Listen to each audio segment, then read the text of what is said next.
Hello friends, welcome to বিজয়িতাজ yummy kitchen.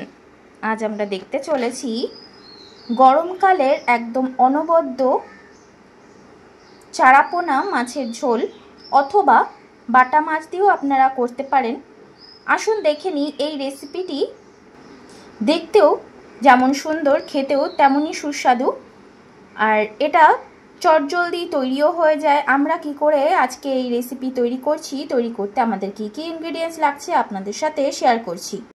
আজকে রেসিপির জন্য আমাদের লাগছে বড় বড় করে লম্বা করে কেটে রাখা ঝিঙে, আলু, এটা ভালো করে কেটে ধুয়ে জল ঝরিয়ে রাখা আছে বড় বড় সাইজের বাটা মাছ, কেটে ধুয়ে পরিষ্কার করে নুন হলুদ দিয়ে তেলে ভেজে রেখেছি। ঝোল বানাতে যে সমস্ত বাটা মশলা লাগবে তা হলো জিরে বাটা, আদা বাটা আর কাঁচা লঙ্কা বাটা। আমরা আজকে ঝাল কম দেব, তাই কম পরিমাণে ঝালটা দিয়েছি। মাছগুলো আগে থেকে ভেজে রেখেছিলাম ওই কড়াইতেই, অর্থাৎ ওতে তেল আছে, আমরা আরেকটু তেল অ্যাড করে দেব। রান্না শুরু করছি। আজকে তৈরি হচ্ছে বাটা মাছ দিয়ে গরমকালের একদম অনবদ্য একটি ঝোল। ঝিঙে আলুও আছে। বাটা মাছ আমাদের বাড়িতে আনলেই এই রেসিপিটি প্রায়শ তৈরি হয়েই থাকে, আর গরমকালে এটা সবার জন্যই ভীষণই উপকারী, স্বাস্থ্যের জন্য তো বটেই। বাটা মাছের এই ঝোল যদি পাতে পড়ে আর কোনো কিছুরই প্রয়োজন নেই বলেই মনে হয়। গরমকালে ঝিঙে আলু দিয়ে পাতলা ঝোল গরম ভাতে দুর্দান্ত লাগে। ফোড়নে দিলাম গোটা জিরে, তেজপাতা। তেল গরম হয়ে যাওয়ার পর আমরা আলুগুলো ভেজে নিচ্ছি। হালকাই ভেজে নিতে হবে, এটা নুন হলুদ দিয়ে। আলুগুলো হালকা ভাজা হয়ে গেছে, এবার আমরা মশলা অ্যাড করে দেব।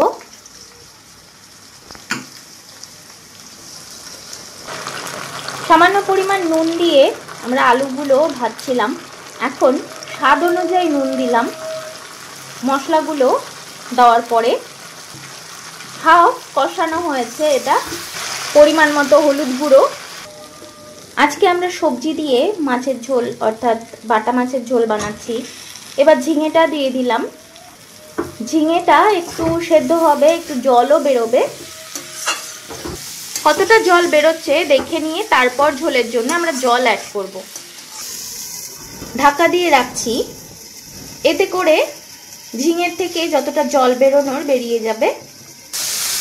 আমরা কিছুক্ষণ পর ফিরে এসেছি আর ঢাকাও খুলে নিলাম। অনেকটাই জল বেরিয়েছে, ঝিঙেগুলো সেদ্ধও হয়ে গেছে। এবার ঝোলের জন্য জল অ্যাড করে দিচ্ছি।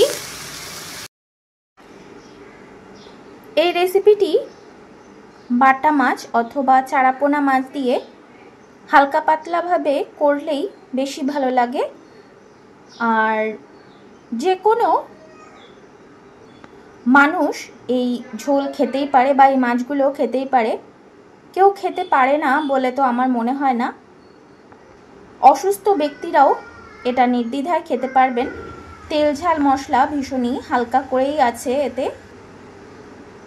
বাটা মাছে ভীষণই কাটা, তাই বাচ্চারা একটু খেতে অসুবিধা বোধ করে। শীতকালে যে ভালো ফ্রেশ পার্শে মাছ পাওয়া যায় সেটা দিয়েও আপনারা তৈরি করতে পারেন।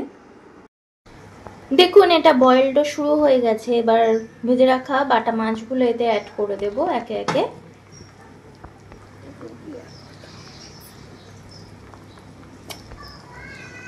মাছগুলো দিয়ে আমরা 1 মিনিটের জন্য ঢাকা দিয়ে রাখলাম, যাতে ভালো করে ঝোল মাছের গায়ে ঢোকে। 1 মিনিট পর ফিরে এলাম। এবার ঢাকা খুলে দেখে নেব। দেখুন ঝোল অনেকটা শুকিয়েও গেছে। এতটুকুই রাখবো ঘনত্বটা। আজকের রেসিপি হয়ে গেছে। এবার গার্নিশ করে আপনাদের সামনে নিয়ে আসছি। ফ্রেন্ডস, এই তো ছিল আজকের আমাদের গরমের একদমই হালকা পাতলা বাটা মাছের ঝিঙে আলু দিয়ে ঝোল। বাড়িতে অন্তত একবার ট্রাই করুন, নিজেও খান, সবাইকে খাওয়ান, আর কমেন্টসে আমাকে জানান আপনাদের কেমন লেগেছে। যদি ভালো লেগে থাকে তাহলে প্লিজ লাইক, কমেন্ট, শেয়ার আর সাবস্ক্রাইব করতে ভুলবেন না। পাশে থাকা বেল আইকনটিকে প্রেস করে দেবেন যাতে নতুন কোনো ভিডিও এলে আপনার নোটিফিকেশন আগেই পেতে পারেন। আজকের মতো এতটুকুই, দেখা হবে এই চ্যানেলে অন্য কোনো রেসিপি নিয়ে। আজকের মতো গুড বাই।